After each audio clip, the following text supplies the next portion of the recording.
killer headline untuk perangkap pelanggan kita.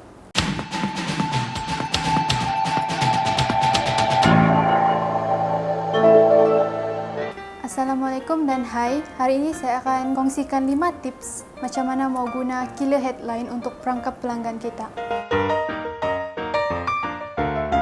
Tips yang pertama ialah headline perlulah jelas dan tidak confusekan pelanggan. Kadang-kadang penggunaan kita punya headline ni ada yang mengelirukan pelanggan kita. Dorang tidak paham apa headline kita tu, untuk apa headline kita disampaikan, message-nya macam mana. Jadi penggunaan headline tu perlu jelas dan tidak mengconfusekan. Contohnya macam headline yang jana 100,000 dalam masa setahun sahaja dengan kerja part-time. Terus dalam pikiran pelanggan, headline ini berkisahkan tentang apa message yang kita hendak sampaikan kepada mereka.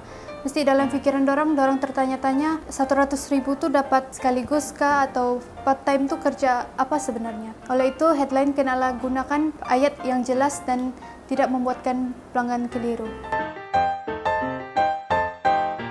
Oke, tips yang kedua pula ialah pelanggan perlu tahu penggunaan gaya bahasa macam mana. Sebab macam mana siapa yang kita mau sasarkan, mesti headline kita tu mesti guna ayat yang mereka selesa lah, pelanggan selesa. Sebab tidak semua orang yang mau guna ayat formal, ada yang jenis orang yang suka baca ayat yang bukan jenis formal, macam ayat biasa-biasa sajalah. Dan tips yang ketiga pula ialah gunakan perkataan mahal. Apa maksud mahal di sini? Macam contohnya perkataan tu boleh menarik perhatian pelanggan kita lah. Contohnya macam ayat percuma ataupun promosi sekarang. Dengan headline ni, bila pelanggan nampak, mereka akan terus tertanya-tanya apa yang percuma promosi tu, dan terus dorang macam wow bila nampak kita punya headline.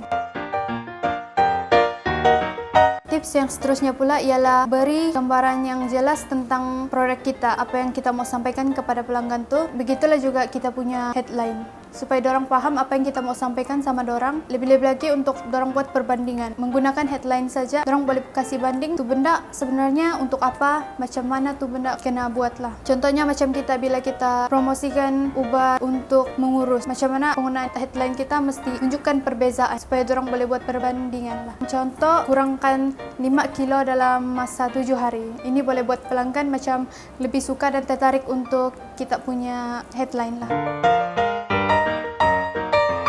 Oke, tips yang terakhir ialah rajinkan diri untuk tengok iklan di billboard. Bagi yang masih baru dalam kerjaya untuk mempromosikan produk ni, dorang tidak tahu sebenarnya penggunaan headline tu macam mana. Jadi kalau mau tahu lebih banyak pengetahuan, kena rajin-rajin tengok di billboard. Sebab billboard ni antara tempat untuk kasih kenal produk yang hebat lah. Oleh sebab itu kita kena belajar dari sana untuk guna headline yang betul. Oke, sekian itu sahaja. Terima kasih.